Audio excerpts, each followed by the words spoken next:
Okay, welcome back to My Mother's Diaries. I'm here with Clod again, and I'm really liking doing the intros with you. Yes. And I think it's because we are now finally getting in the groove of how we're going to be doing these. We are grooving. We recorded the first 4 all in a row, so now we kind of like know what we hate about them and what we liked about them. So Correct. this episode is called Dear Oprah, as the title states, and it's just that. It starts with a letter my mom wrote to Oprah in the 90s or the 80s? 1994. 1994. I was 4 years old. I have never read this before. I'm very excited. And my mom, as most, I think, boomer moms, was obsessed with Oprah. I was. I watched every episode, I think. Yeah, and her dream was always to be on Oprah. I would have liked Be to a part be of on Oprah. Be a part of Oprah. Shout out to Oprah. But yeah, so I guess let's just dive in.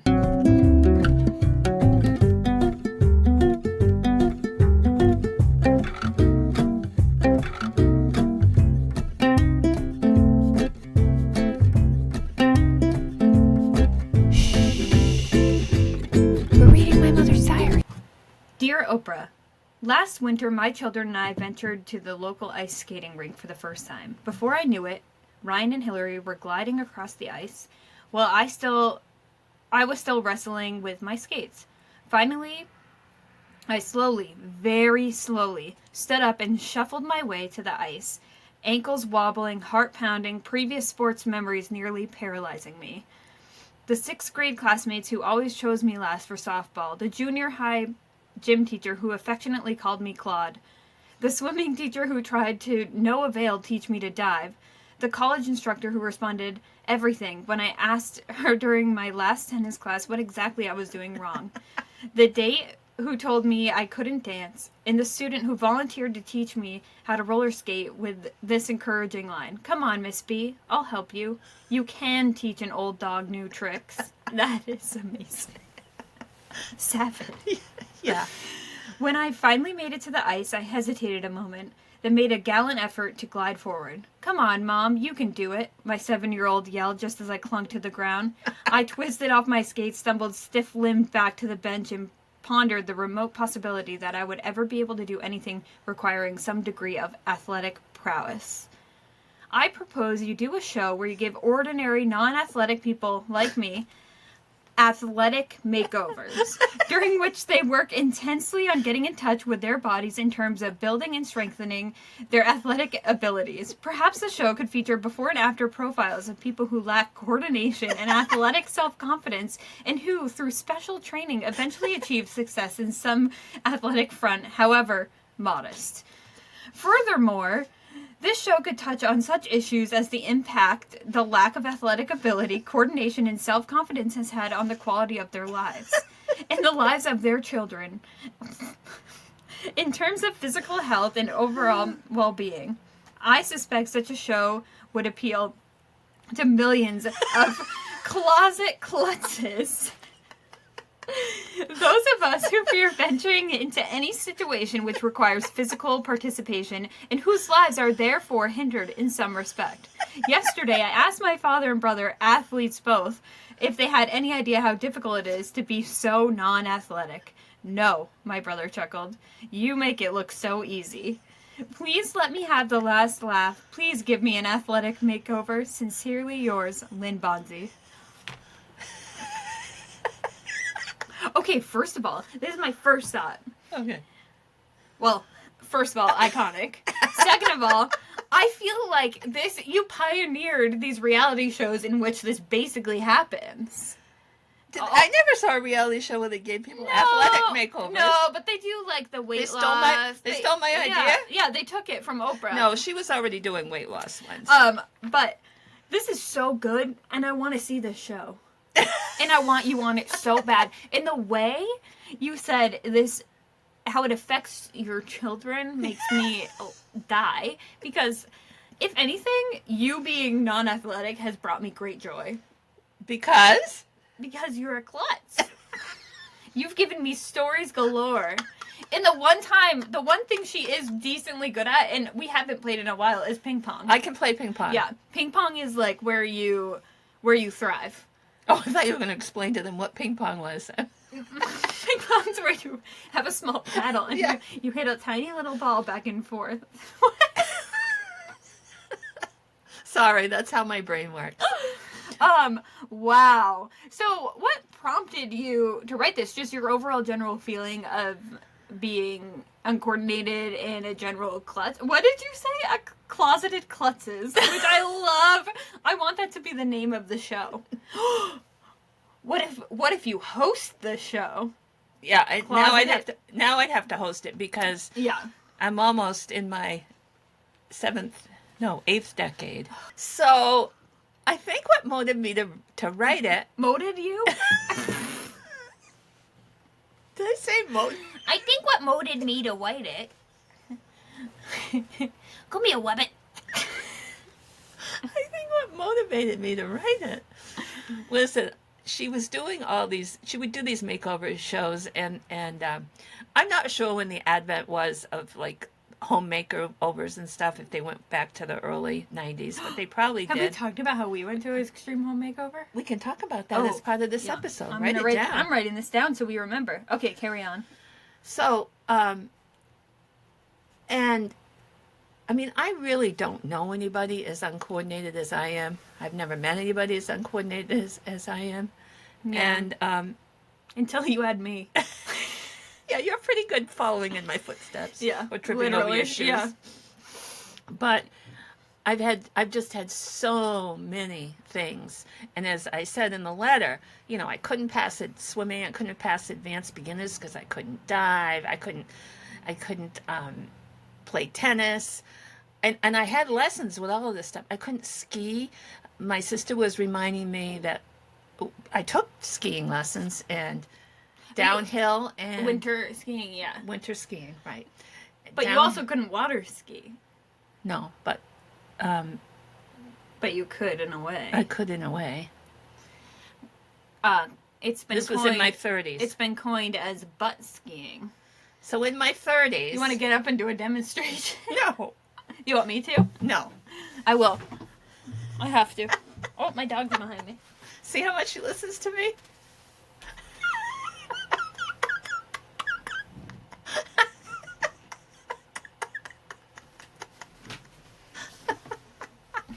For those listening, it's when you do it's like you're pretending to sit in a chair.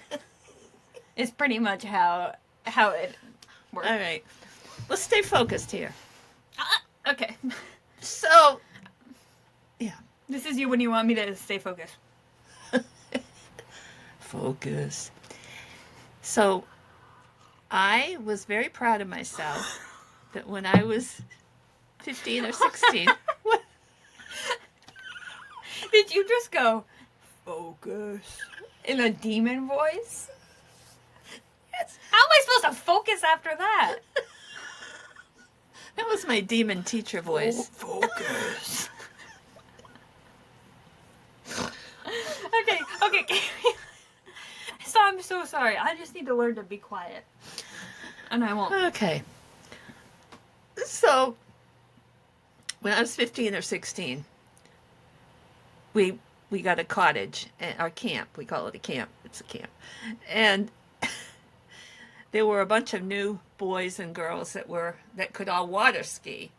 And they would go just about every day. And so I wanted to try water skiing, but I didn't have a lot of hope. Did not have a lot of hope. Yeah, that's kind of clear from your diaries. There wasn't a lot of hope. There wasn't a lot of hope. A lot of hopeless romanticism. There was that, yes. Yes, there was.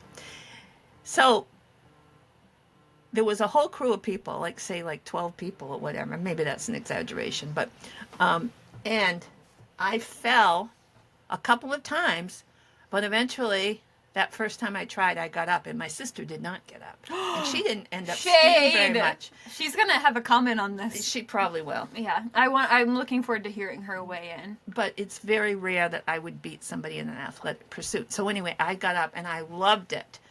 I really loved skiing. I could never slalom, but that means one ski. I do know that. Okay. Thank you. Are you teaching me or the I'm telling you. Okay. So, Well, then, meanwhile, your brother was barefoot skiing. yeah, my brother is very athletic. Yeah.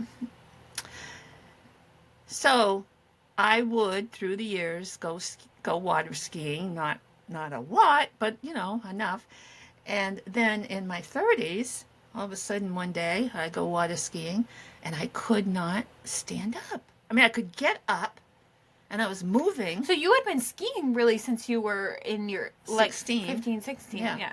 All of a sudden I couldn't stand up. And but I wanted desperately to water ski, so I held on as much as I could.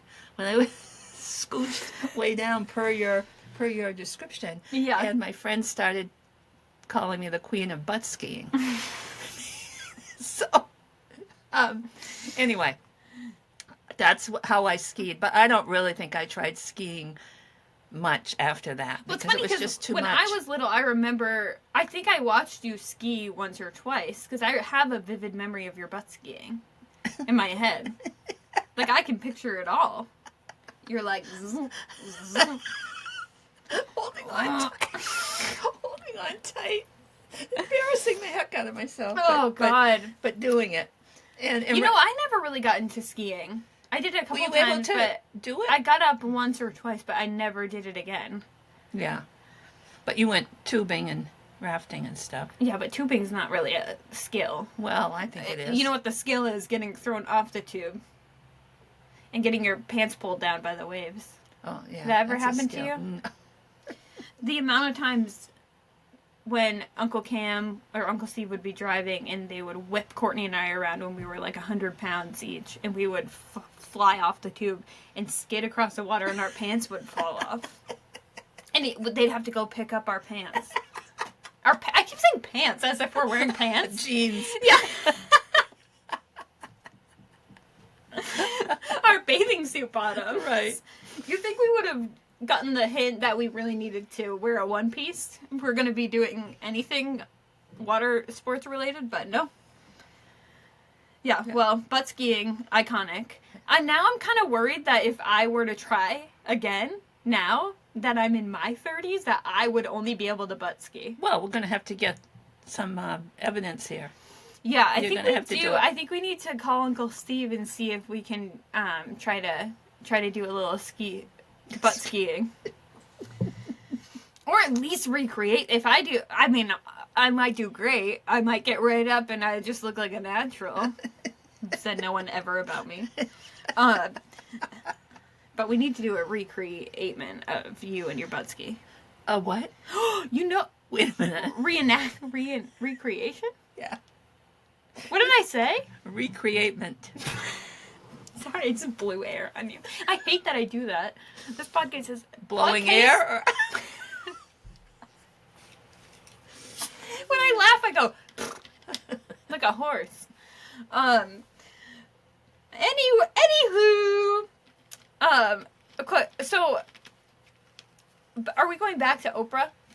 Okay, so back to Oprah. Yeah. So I was thinking that, and you can see how highfalutin I was thinking I was in writing that letter. It's like Yeah. I'm a producer. I know. You You know? actually really pitched the idea. I really pitched It it. kind of is great. That is like an elevator pitch style. Like it was Right. short, sweet, and got to the point. And I'm actually sold. And if I was a producer, if I worked in produce, I would make the show. Yeah. And I just don't know why they didn't go for it. Yeah, I guess not. Do you think there's a lot of closet klutzes? Well, I don't think a lot of klutzes can be in the closet. Because they couldn't get in. Yeah, or they'd be stuck in there. Like, we would never see them. We wouldn't know. But I guess you can't just walk around this world and be a klutz and not have anyone see it. It's just not possible, and I'm speaking from experience. Yeah.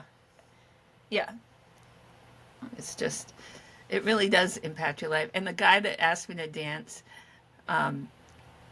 he kept repeatedly asking me to dance.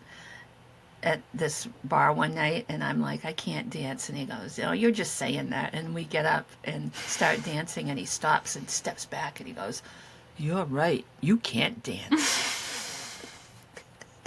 Wouldn't you rather someone who's not a good dancer but tried? Yeah, well, I've always... I don't want to be with someone who's a good dancer. You don't? Oh, well, I don't either. No, and Brian should be happy I said that. This is a quote that Ozzy used to say to me, my father, and it's actually a quote by a Red Sox sports announcer from the early 1940s. His name was Jim Brett, and his quote was, "And remember, if you can't play a sport, be one anyway, will ya?" Well, So Ozzy must have said that to me at some point, Yeah, because I wrote it down. and you really took that to heart. I did. I love that. We do have a very athletic family in the sense that they all excelled Yeah. at sports and went to college for free because of it. Not all of them, but yeah, they're all very good, and I didn't take that path either, and I blame you. Because I passed that on to you? Or You 'cause passed it. You were. I don't want to be a lot. They all most. Oh my god, I can't speak. A lot of them go running and are runners professionally and Is that a sport? running. Aunt Kim, I know you're listening from the bathtub while you are relaxing. Can you weigh in on whether or not running is a sport? My aunt told me the other day that she's like, yeah, I love your podcast. I've been throwing it on while I relax and take a bath. And I was like, there is nothing relaxing about this podcast. I'm so sorry. I'm so sorry about us not being relaxing at all. So Oprah wrote back. Oprah wrote back. So Oprah wrote back. All right. Are you reading it? I'll read what Okay. Oprah said. Dear Claudia, thank you for writing and watching the Oprah Winfrey Show. I value each and every one of your comments. Yeah, closet klutz. I wonder. Yeah, closet klutz. It is only through your valuable input that I am better able to assess the effectiveness of the show, thereby improving the content. I have forwarded your letter to the producers for further consideration. Thank you for helping make the Oprah Winfrey Show #1. Wow. Sincerely, Oprah Winfrey. And Wow. purple ink. Oprah. Did she sign this for real? That's probably You think? one of those pens. Oprah. We're showing the screen for people Yeah. listening. Wow. Part of that makes me depressed because it just sounds so generic. I know. Thank you for your thoughts. Well, of course she just sent it. Well, she didn't read the letter. I mean, no fool's eye.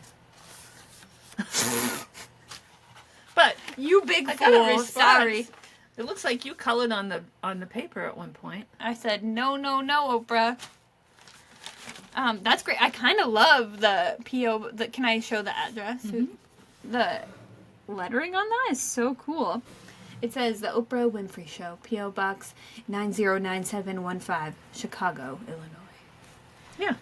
Cool. So she didn't write back to me about that, and I didn't get to have a klutz makeover. That would have been very much fun, but I did get to have a credit on her television show. I remember this like it was yesterday, seeing your name on the On the screen. screen. Yeah, because I was like, she made it to Oprah. She did it.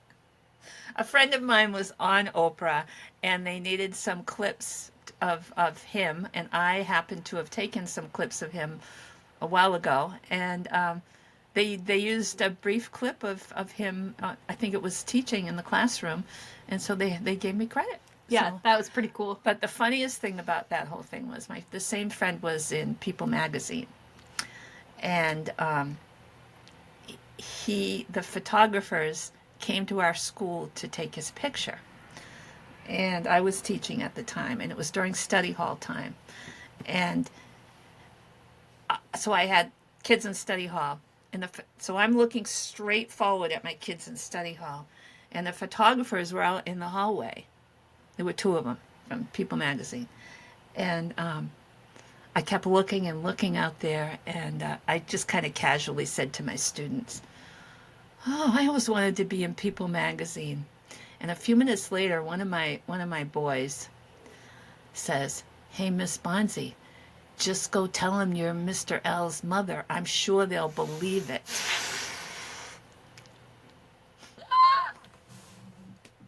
Oh, for context, this person we're talking about is your age or younger? He's younger than I am, but Yeah. only by maybe a decade. Yeah.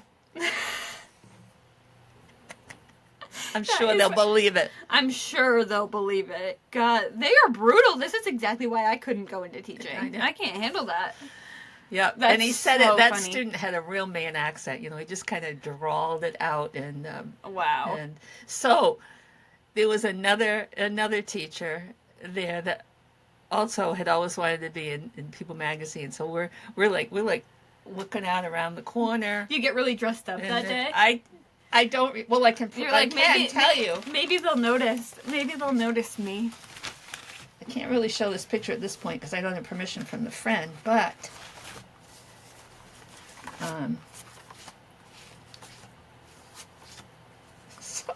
Oh, she's going through a lot. Okay, are these seem all relevant to this? They are. This story too, which is, oh my god.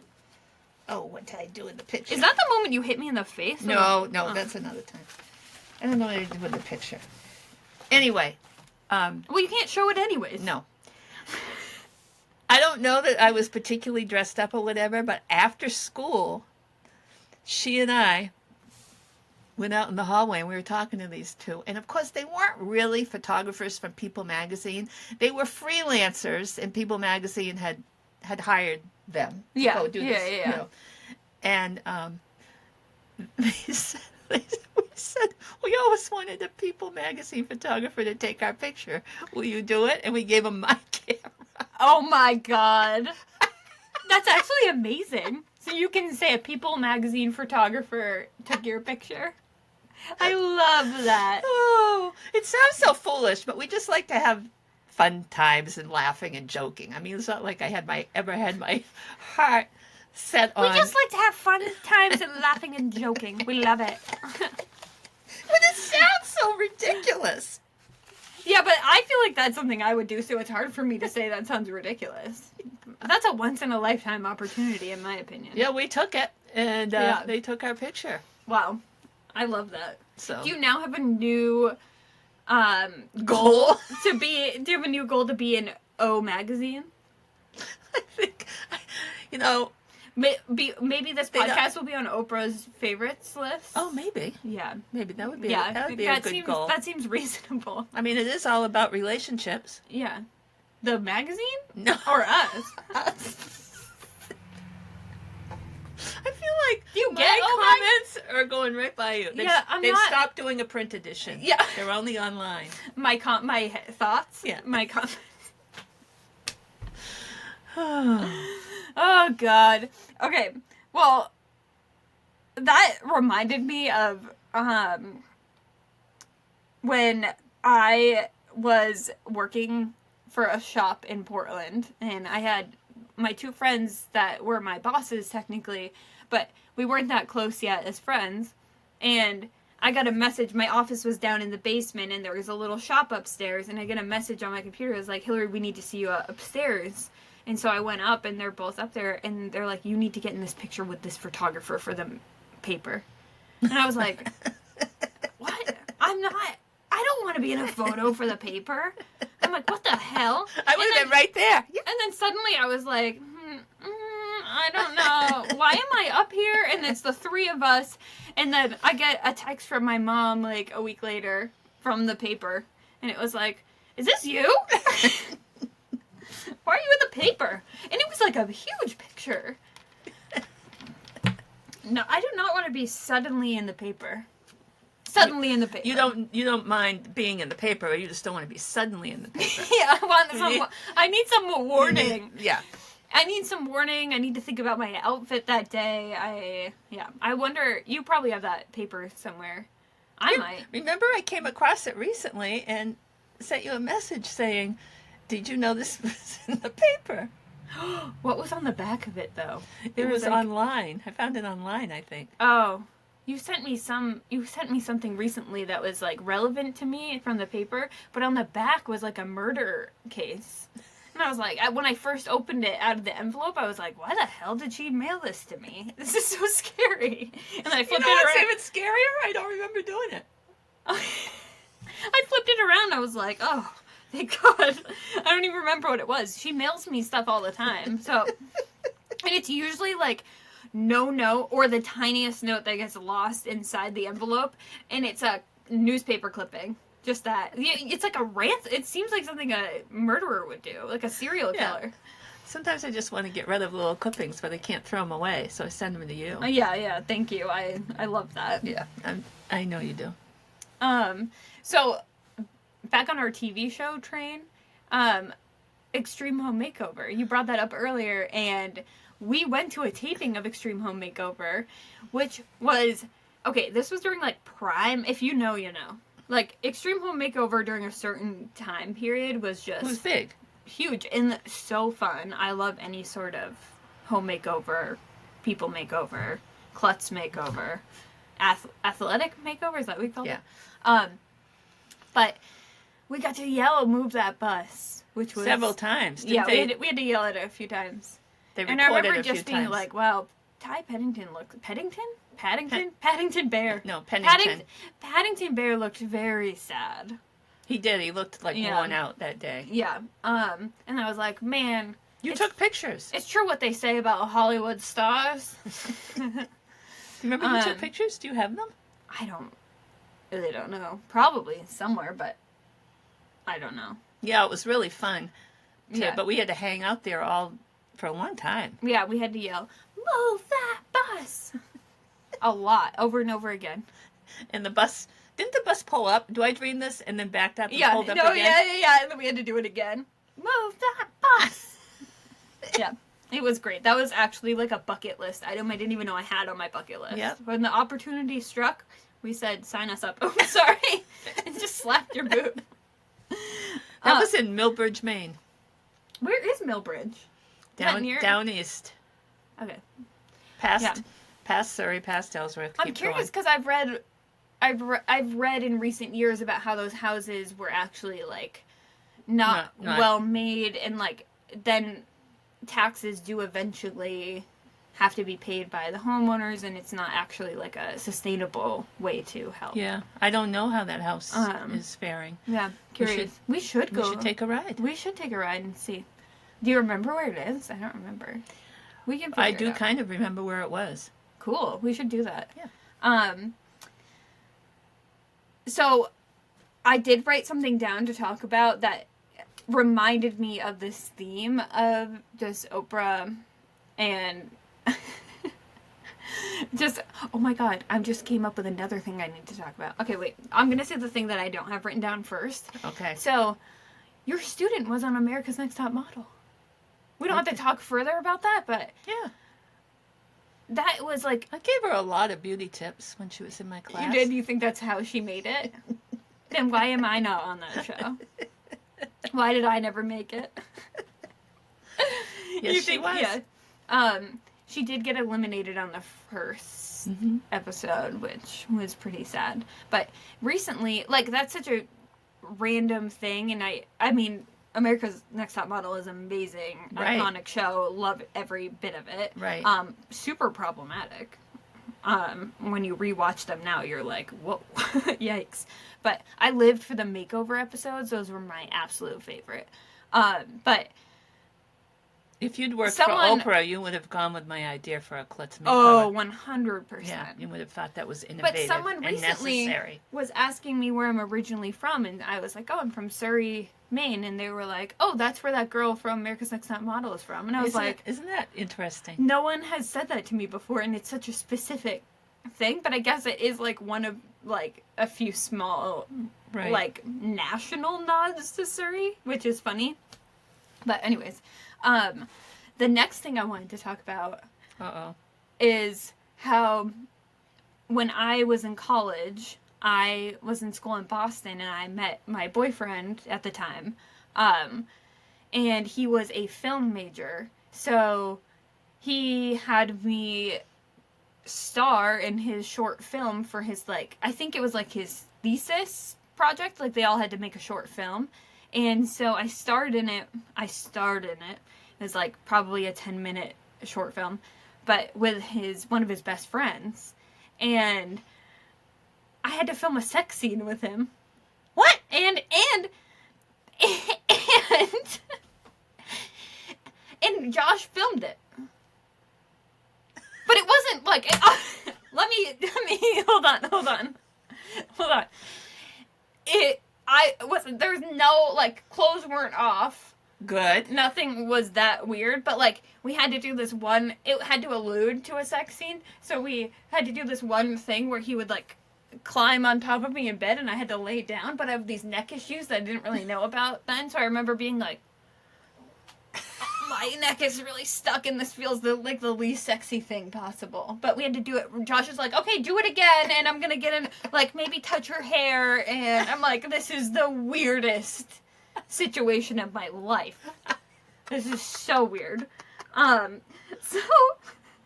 So anyways, that you can find that on YouTube. No. Yeah, we can watch it later. You want to? No. Well, you don't. I do not. Okay, it's not about. Do you want to know the premise of the short film? It's not about the sex scene. The sex scene's like stoop stoop, and it's literally just like it looks like we're going to lay in bed, and then it's just like sheets moving. Okay. So there's nothing. There's nothing really nothing sexual graphic. about it. Okay. No way. I would not. Are you kidding me? I'm such a prude. I'm wearing a full sweater right now. Okay. But the premise of this was I'm meeting up with this guy in Boston. And we meet downtown and we're like, weather, huh? The weather really beautiful out today, huh? And it's kind of somber. And we spend it's like a whole montage of us having the best day. We go to the aquarium, we walk around Faneuil Hall. We're just like vibing. We're sitting down. We're just having the best day. I don't know if I have to kiss him in it. I can't remember. But then, like, we say bye and we're just like, oh, man, like, oh, we have sex. And then he leaves. It shows him leaving while I'm sleeping. And then do you want me to spoil it? Yeah, I kind of want to know what the point was. The last scene is him crawling into bed with his wife. Oh, no. And guess who his wife was? My friend Renee. And it just, like, pans over and she hugs him goodnight and she has her wedding ring. Oh, well, and I'm just alone, sad. Because the man I love goes goes back to his you? wife. No. You're just left to wonder. So was this script written by your college boyfriend? Yeah. He wrote it. I think he's pretty talented. Yep. It actually was good. I mean, it has a beginning, a middle, and end. Sad end. It was sad, but it was pretty good. He was pretty good. He wrote funny. The guy in it was he did improv and acting, and he was also in the film program. So he was really good, which made me nervous because I am no actress, as we've learned when we tried to make a TikTok the other day, and I got so sweaty and angry I couldn't do it anymore. Because my mom was like, you need to do that again. You don't sound like that. That's not you. And I was like, I'm not an actress, okay? As opposed to me. You do pretty good. You got the riz. I wanted to be a star. I wanted to be Haley Mills. Yeah, but what were you doing to actively... Oh, you were in Portland Players. Weren't you? No. Oh. No. Children's theater. Oh, sorry. It's the Children's theater, but I didn't get to play Cinderella. I had to play Cinderella's backup after midnight. So Cinderella had shoulder length blonde hair, the real Cinderella. And when the clock struck midnight, she's in her ball gown, she runs off stage that way, and then I come back this way, look at the audience, and I've got on the peasant dress. I had an identical peasant dress. Yeah. And go, and leave. That was... That's your only part? Sometimes, yeah. Well, one night I had to fill in for the fairy godmother. I was the backup for the fairy godmother. But sometimes the little kids would line up outside to get our autographs, and they thought I was Cinderella once. Oh, that's the cutest thing I've ever heard. Oh my god. That's Yeah. so cute. Yeah. I always wish I did theater. Yeah, it's so much fun. I feel like I would have loved it if I had done it. But nope. You made your students do theater. I did. Yeah. Dinner theater produced, up till the end. I produced about 15 performances through the years with my 8th graders, and it was wonderful. It was a It's lot cool of because fun. I say she made them, but like she let them fall into positions that made sense for them. Yeah. And like even if it was behind the scenes, then They were and, like, nervous, but it was really a transformative experience for I for love most of them. hearing about the students who were like, I'm not gonna Yeah. be good at this, and then they end up And being they the best yeah. at it. I There were love that. there were many instances of that. Yeah, that's Kids really cool. there were some kids that wanted parts in different plays that I thought they'll never be able to memorize the lines. I never in all those years had a student that wasn't able to memorize the line and wasn't able to pull off the performance. Wow, Um, that's so cool. there was the Friday night performance when they showed up and they were all throwing up and backstage. They all got sick. I forgot about This that. this would have been your class. Yes, I remember that. So Yeah. I had moved at this point in with Right. my dad, so I wasn't actually in their class, but I think I had come for those For the shows. performance, Yeah, probably. to visit. Yeah, they were showing up for the time to get in. One or the other, they'd come in and say, "I was throwing up all night, and Susie was throwing up, and Jenny was throwing up," Oh and no! I'm like, "Oh my god!" So. Actually, that was the Saturday night performance. We made it through Friday, and then some kind of flu hit them all. But they almost all showed up, and we had a pail backstage A pail? to throw up in. For some reason in my head you were trying to say that everyone was pale because they were sick. No, it's like they were all pale backstage. So this is way before COVID, way Oh. before we were thinking. Are they still doing that? And Not throwing up. I hope not. I'm not sure. I think they did a dinner theater performance of some sort. COVID stopped it for those Oh few yeah, years. yeah. But it Do you was. think you'd ever go back just to like volunteer for dinner theater, or are you just like there for the performance and that's it? Doing dinner theater with middle school kids it was wonderful. I loved it, and I didn't just do it alone. I had a lot of people that were working with me, a lot of wonderful Yeah. adults. But no, I don't want to. No, I don't think I'd do it again. I'm too tired. It's too tired. She can barely do this podcast. But I loved it. It was really fun. Now you're just hanging out with one middle schooler, and that's Yep. me. Yep.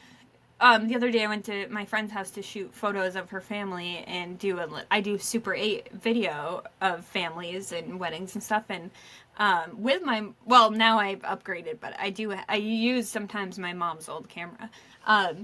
But she was trying to describe to her 3-year-old about me, and if he remembered me, because it had been a while since I'd seen them, and she's like, you know her, she's like, she looks like an adult, but she acts like a kid. And I was like, rude, but true. Thank you. That means I'm a cool aunt. So did he remember you then? He did remember me, yeah. Yeah. Or he pretended to. I don't know either Polite way, kid. but yeah.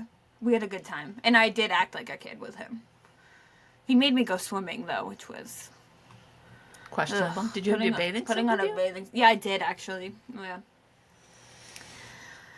But so I have one. I don't know if you have other stuff to talk about, but I have another anecdote. Anecdote. Yep, anecdote.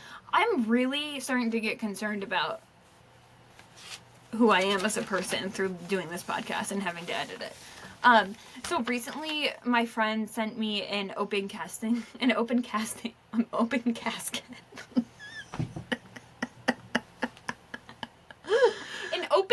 Oh my god. Open casting Call. I am not well. Well, I'm gonna need an open casket after this. Okay, open casting call.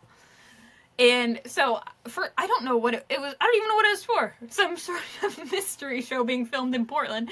And for some reason, I was like, yeah, screw it. I'm gonna send in headshots I didn't have headshots, so I just took selfies. She's a photographer. I just took selfies. I just did it so quick that I took selfies of myself by a window. Did you comb your hair? No. I did nothing. And then I was like, oh. I got, like, disappointed 2 weeks later, like, oh, they didn't choose me. And it's like, you literally sent in bad phone selfies and then wrote, I'm a photographer. What was I thinking? That's so embarrassing. Also, to do that in Maine, it's like, I know that potentially someone I know was sorting through those images. Maine's a small state. Which is 10 times more. What was I thinking? I'm starting to lose it. Have you had headshots done?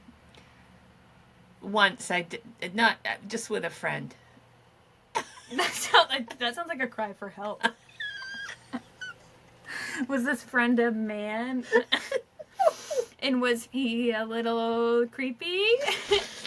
You know, when we had our book published, our trivia book. Yeah, which we'll talk about in another episode. We will, and it's good. So one of the local newspapers wanted a headshot of your sister and me. Not your sister. I do not. How many times will we go over this in every podcast? I don't know why I called. I do not have a sister. I don't know why I do have stepsisters. Yeah, but that's not to whom I'm referring. Okay, to whom does it concern? My sister and I needed to submit a shot of us together, and so we did do them. And they came out pretty well. You shot them together? Yes. Why'd you say a friend earlier? A friend shot them. Oh, you didn't shoot them of each other? No. Okay. We do want to have guests, though. If anyone has any ideas for guests and how we can kind of pull in other people to this, and we would love to hear other people's diary entries or just stories, like fun stories from their past, and it doesn't have to be a specific time period, though we do love high school, middle school, college, like young. It's just, the innocence of something bad happening or like something funny happening, not necessarily bad. We don't want to get too dark on here because there's enough of that out there. So, but yeah, we would love to keep integrating other people into this and kind of figuring out how we can broaden. Yeah, how we can make this a better format and not just make it about ourselves because it is fun. It's fun for us, and really, like, the heart of this is to make sure I have a record of these stories that my mom has, and she has so many. The thing is, you just have so many artifacts. So it's like this woman has the receipts for everything. It's like I got the proof. Some of these she's told me some of these stories like years and years ago, but like I've never seen the receipts. Like I'm seeing physical receipts, literal receipts from these stories, and it's pretty wild. And I'm super excited that I get to share her in these stories with more than just me and my brother. So I asked recently if both my stepdad, her husband, my husband, and my brother have listened. My brother's listened to a couple, I'll give him that, or maybe like half of one, but my husband has not yet listened to this podcast, nor has hers, and my husband was like, I live it. Yeah. I don't need to be listening to this in my free time. This is not it. He's very supportive and loving, and I know if I was like, I need you to listen to this, he would, but... Yep. My husband keeps saying that he's going to listen to it, and he wants to. But he doesn't know how. He doesn't quite know how. He's just a boomer, man. But he will. He will. He's supportive. Yeah. Shout out to Gil.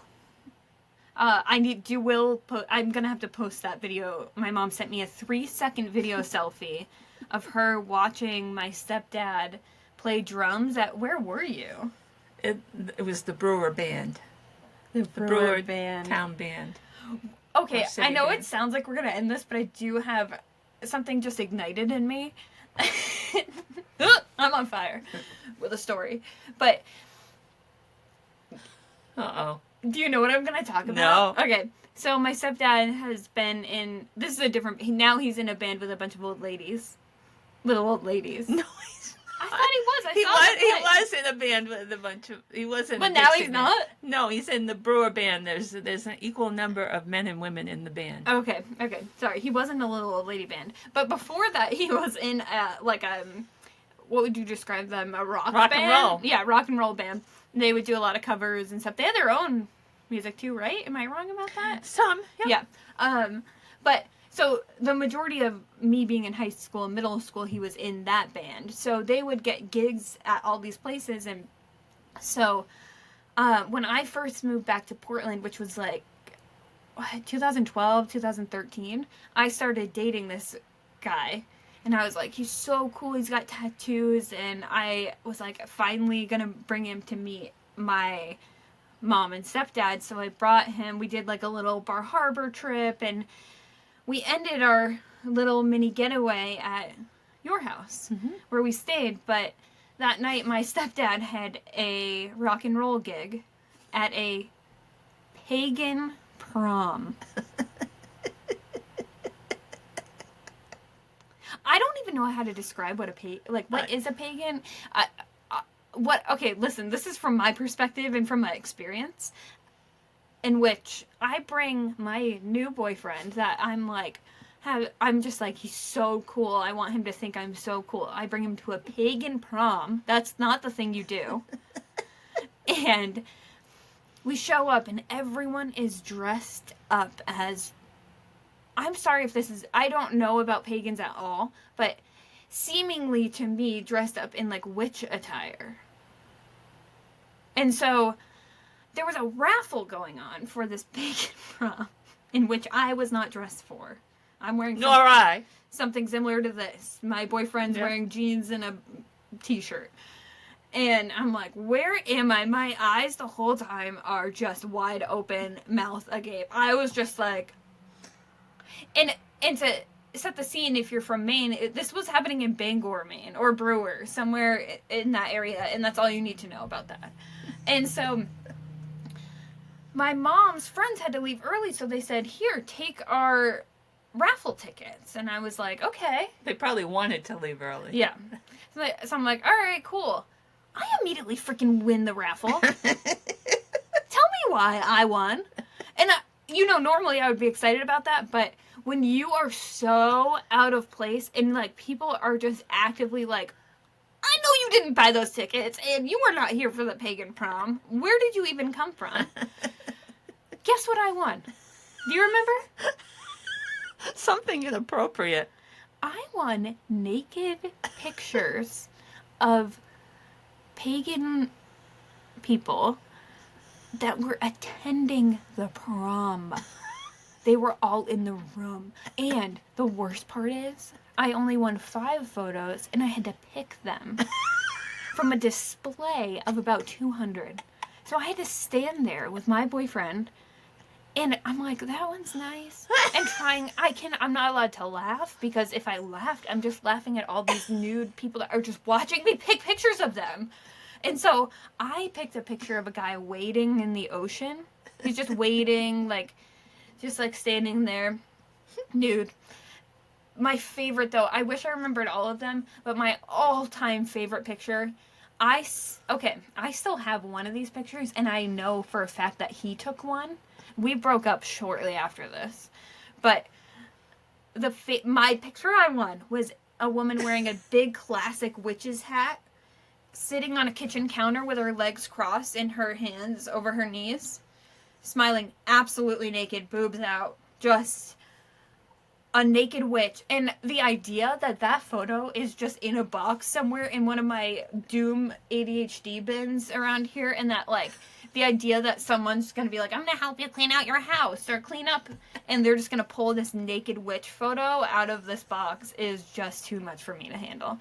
And sometimes I just think, do you think he is just like, God, remember that time I dated that girl that brought me to a pagan prom, and then we left with naked pictures of people that were attending that prom, dressed like witches? Honestly, one of these I skedaddled so fast. I said, see you later. This is not worth it. I will be seeing Gil's Bend another day. I'm out. This may have ended my relationship. I think that was it for him. He broke my heart, and it's all because of a pagan prom. And you know what? Maybe the witches cursed me. Because I was showing... it's all coming together. Yeah. Sometimes you have to talk through these things before you realize. I've been hexed. I've been hexed by the witches. Honestly, it was for the best. They probably saw something. You're going to get hexed for telling this story. Why? I really would love someone who knows more about paganism to chime in and explain, because I literally know nothing. That was just my one experience. I didn't even know where I was going. Right. I was like, pagan prom, okay. I didn't know what Sounds it was all about either. Did not know it was going to be that weird. I didn't know I was going to walk away with some nudes of the people in the room with me. I think that was maybe my best acting was picking out those photos and quickly doing a scan of the room and realizing that I'm looking these people in the face and they are actively wondering, will she choose the nude photo of me? Will she pick my nude photo? I hope she picks me. Or maybe they were like, please don't take... I hope that young girl does not take that... Like, wow. That's all I have to say. What the heck? It was a wild time. But anyways, I think I got hexed. Got hexed in a broken heart. Hexed in a broken heart. Hexed in a broken heart. That would be a good alternative episode name. Yeah, it kind of veers sharply from Dear Oprah. Dear Oprah. Dear Oprah. A lot. Dear Oprah. I think I got hexed by pagans at a pagan prom. Hexed by witches at a pagan prom. Help. Now that might work for the producers. Is it? Yes. That might work for the producers. Well, on that note. See you later. Bye. Bye. Like and subscribe. Like and subscribe.